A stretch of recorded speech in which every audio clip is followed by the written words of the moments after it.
It's a real pleasure to be here. One of the things, I've done a lot of exciting things since I left my last faculty position. The one thing I've missed more than anything else is working and being with students.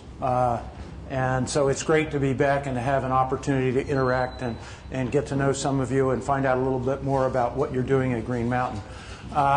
Economists don't often seem very warm and fuzzy. But I guess one thing you should know is perhaps at heart I'm really a frustrated historian. But when I graduated with a bachelor's degree in history in 1974, the employment prospects for people with bachelor's degrees in history weren't good, so you can see where I ended up.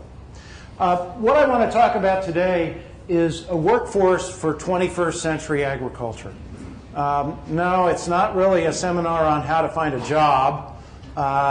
Or predictions about, like the Labor Department does about the workforce, but it's to try to talk about where we are now, where we've been in the past through the 20th century, and where we're going. And what does that mean?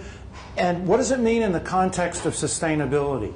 Because oftentimes in conversations about sustainability, we tend to focus very heavily on the environmental and the ecological component, which is no doubt important. But also very important is the human component, the economic sustainability, our ability to sustain people economically and to have a socially just system. And so I think this is an important dimension of our system to be looking at. Farm Foundation about 3 years ago started a project we call our Dialogue Project. We convened a really diverse steering committee and got them to say, sit down and let's figure out what maybe the top 4 issues are that Farm Foundation could really contribute something on. One of them that popped to the top was what we call human capital. And I'm going to talk a little bit more specifically about what that means. But that almost took me a little bit by surprise because this is a subject we haven't had much in the way of conversations about in the agricultural sphere until pretty recently. So anyway, that's why. And so I'm really happy to be talking with leaders of the future about where it is that we're going. The gentleman in the picture there is a man named J.D. Hewitt. J.D. was my grandfather's hired man. The photo was taken by USDA photographers in 1940. You've probably seen Dorothea Lange photos and others of the Dust Bowl. There was a major effort on the part of USDA to photograph in different places around the country. One of them was Vermont, something not many people know. And my grandfather's farm outside of Woodstock on the edge of Pomfret, Vermont, was one of the farms where they photographed in 1940 and 41. J.D. was sort of the classic hired man. He grew up on a small hill farm that was no longer economically viable, and he went to work for my grandfather and worked for my grandfather until he retired. Then that's not, now if I figure out, there it is, good.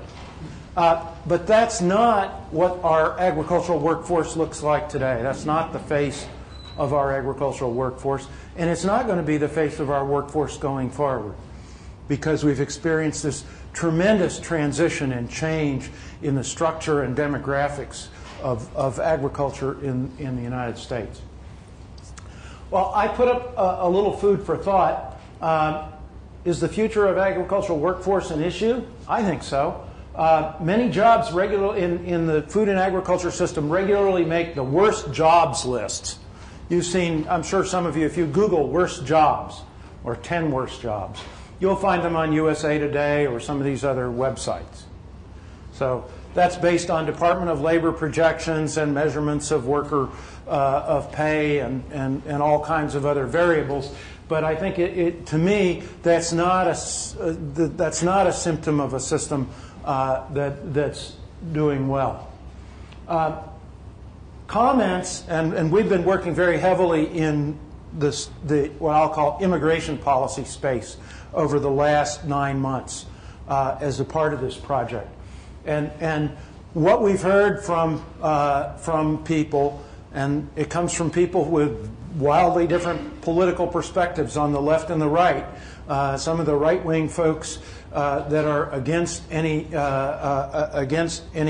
meaningful immigration reform, and some of the left-wing folks that are for some kinds of immigration reform. I've heard this same statement: if farmers didn't pay crap wages for crap jobs, they wouldn't need immigrant labor. Is that true, or is it not true? That's one of the questions I want to explore. Increasing productivity means we don't need to worry about how we'll replace aging farmers.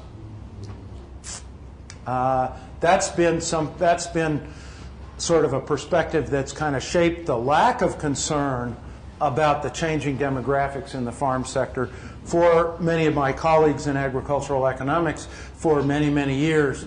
But it seems to me that at this point, that is a string that has pretty well played out, and that we're looking at a different world and a different environment going forward. Why should we be thinking about it? The future, as I said, the future of the workforce is critical to sustainability.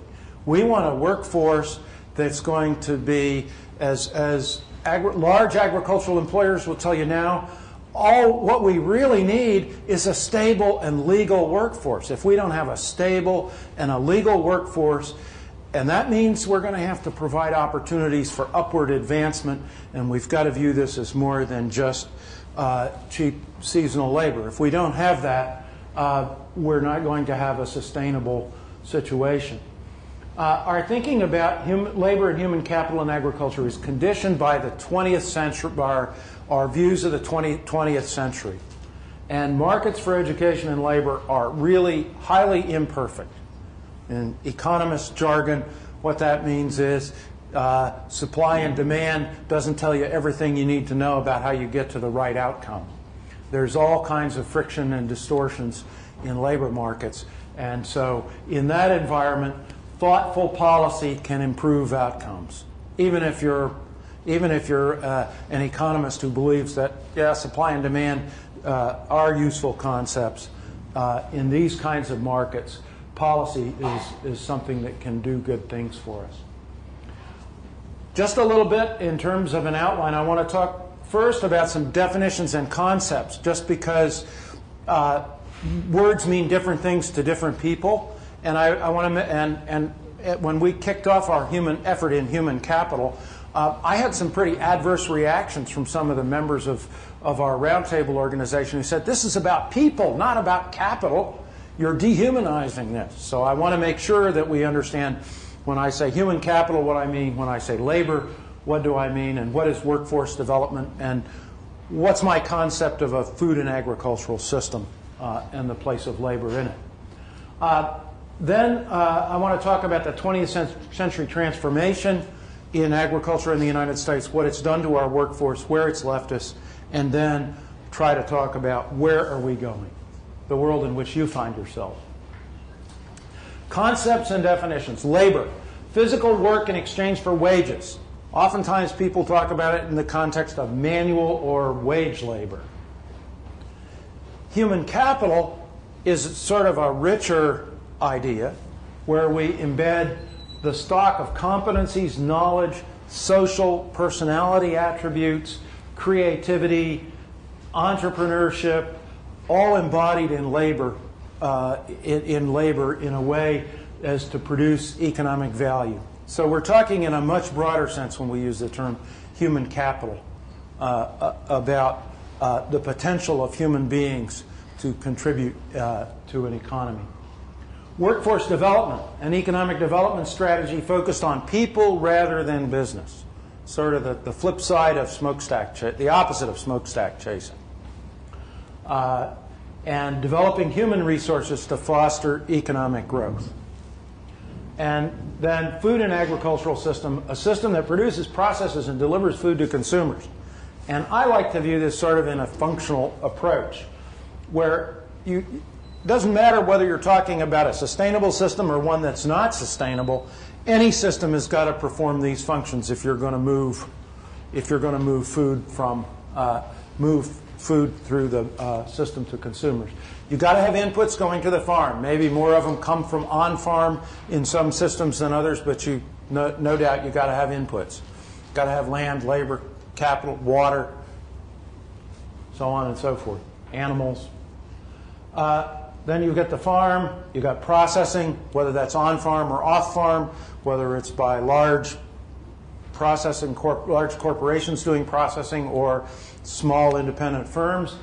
You've got to get that delivered to the consumer, whether it's a farmer or processor retailing it directly, as in a farmer's market, or whether it's through some other retail channel. So this is the whole system. And then you got education and R&D, which really impacts the ability of that system to function. Okay, to provide the knowledge and to be involved in improving processes through research and development, and in terms of training, helping to train and educate people to function effectively within that system. So, what's the role of a workforce for that whole system?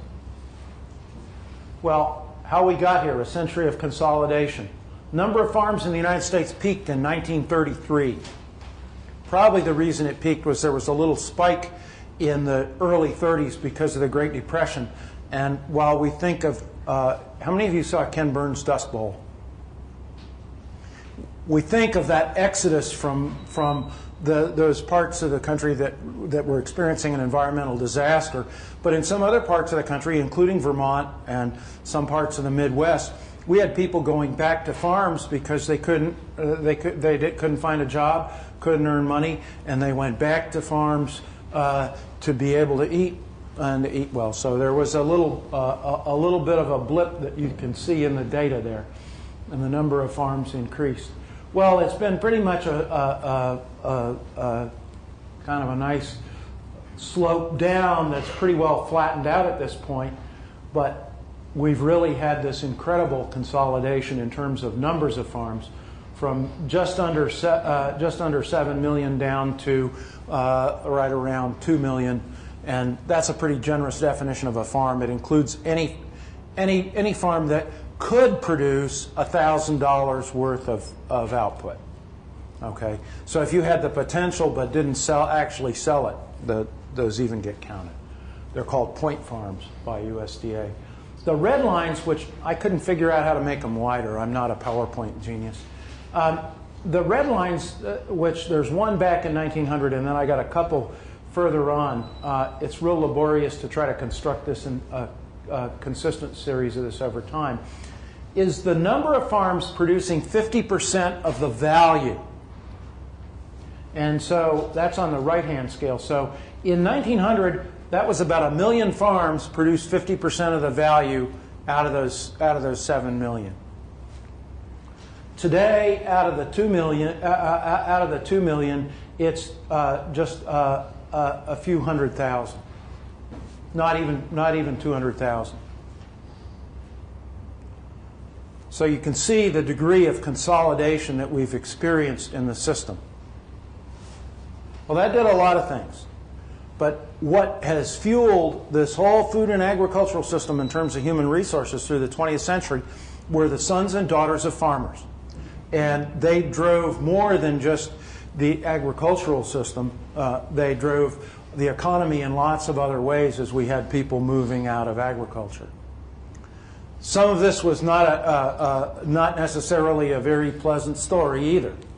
The whole process of the mechanization of U.S. agriculture, the decline in the number of farms, it meant one thing in the South, where it was the end of the sharecropper economy in the South, which was one type of situation where you had rural communities with African American populations that lived in conditions sometimes on a par with or poorer than they were during slavery, who, as cotton pickers and tractors came in, no longer had even those jobs and moved out. It was a different thing, and they had very little human capital to bring with them. It was another thing in the Midwest and the Northeast and other places where there were pretty decent rural education systems compared to the South, where people left with a lot more human capital embodied with them, and many of them went to work in our food and agricultural system, one place or another, all the way from R&D down and through the whole system. But also, the children of Mexican and Central American subsistence farmers through the course of the 20th century have played an increasing role in our system.